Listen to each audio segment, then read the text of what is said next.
साथीहरू नमस्ते। साथीहरू 2082 फागुन 21 गते हुने निर्वाचनमा तपाईँले भोट हाल्न पाउनुहुन्छ कि पाउनुहुन्न? त्यसको लागि तपाईँको नाम भोटिङ लिस्टमा छ कि छैन?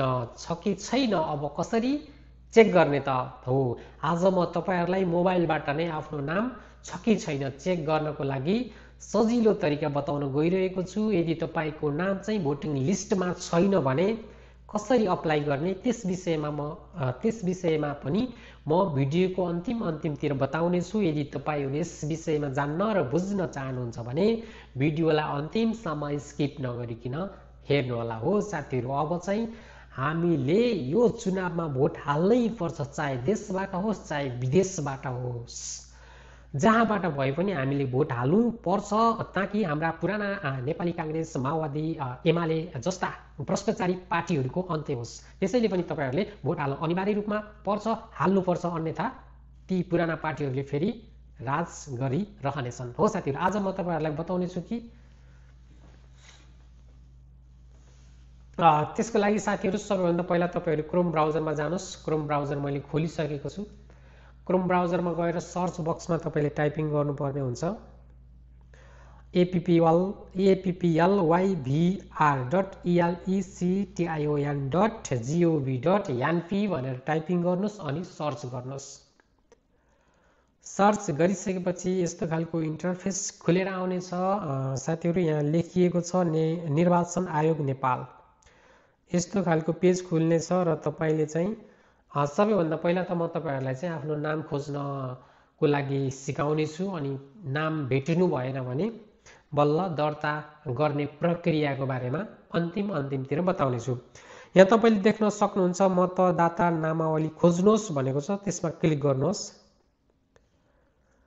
त्यसमा क्लिक गरिसकेपछि यहाँ अलिकति लोडिङ भइरहेको छ। यहाँ देख्न सक्नुहुन्छ अन्तिम मतदाता नामावली 2082 कार्तिक 16 गतेसम्म 18 वर्ष उमेर पुरा हुनुपर्ने छ। तपाईको उमेर चाहिँ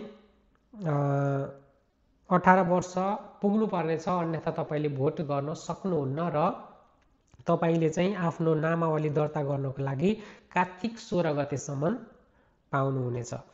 अब आफ्नो नाम चाहिँ खोज्नको लागि तपाईले यहाँ देख्न सक्नुहुन्छ मतदाता नामावली ठेगाना अनुसार भनेको छ। तपाईले यहाँ आफ्नो प्रदेश, जिल्ला, गाउँपालिका अथवा महानगरपालिका हैन वडा नम्बर अनि मतदान केन्द्र चाहिँ टाइपिङ गर्नुपर्ने हुन्छ अनि तपाईको नाम आउनेछ है त। यहाँ मैले चाहिँ प्रदेशमा चाहिँ आफ्नो प्रदेश छानेको छु। तपाईले पनि आफ्नो प्रदेश टाइपिङ गर्नु होला।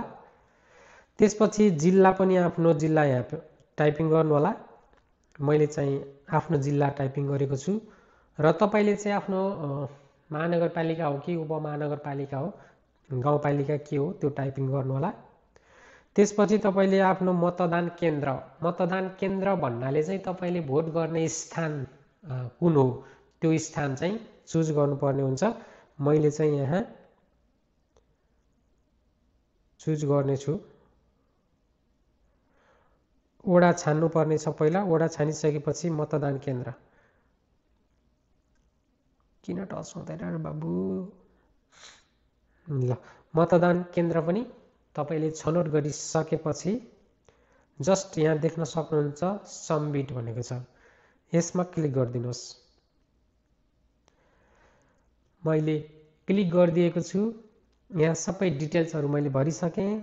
अब म थोरै स्क्रोल गरेर तलतिर जान्छु र यहाँ तपाईले देख्न सक्नुहुन्छ अजय गुरुङ, अञ्जित विक्रम शाह, अनज पुन, अनमोल पुन, अनिता थापा मगर, अनिता पुन लगायतको नाम आइसकेको छ। तपाईले अब यसलाई तल सार्दै आफ्नो नामहरु खोज्न सक्नुहुन्छ। जस्ट म तपाईलाई मेरो नाम छ कि छैन त्यो चेक गरेर बताउने छु है त। मेरो नाम चाहिँ च बाट आउने भएकोले म च तिर जान्छु है त। च मा गइसकेपछि यहाँ देख्न सक्नुहुन्छ चन्द्रबहादुर राणा मगर। यो नाम चाहिँ मेरो रहेको छ भनेपछि साथीहरु मेरो नाम चाहिँ भोटिङ लिस्टमा रहेको छ। मैले चाहिँ भोट गर्न पाउँछु। साथीहरु, यसपालिको भोटमा चाहिँ तपाईले जसरी भए पनि भोट हाल्नुपर्ने हुन्छ। पुराना भ्रष्टाचार नेताहरूलाई चाहिँ पाखा लगाएर नयाँ पार्टी जो देशको लागि केही काम गर्छु भनेर साहसको साथ आइरहेको छ त्यो पार्टीलाई तपाईँले भोट दिएर अत्याधिक मतले विजय गराउनु भयो भने आउने दिनहरूमा नेपाल केही सुदृढ बन्छ कि भन्ने विश्वास मैले लिएको छु। साथीहरू यहाँ मेरो नाम रहेछ, यो तरिकाले तपाईँहरूले चाहिँ चेक गर्न सक्नुहुन्छ है त। अब तपाईँको नाम सबै कुराहरू चेक गरिसक्दा पनि भेट्नु भएन भने तपाईँले अब के गर्ने, ब्याक जाने है त। ब्याक जानु होला एकचोटि।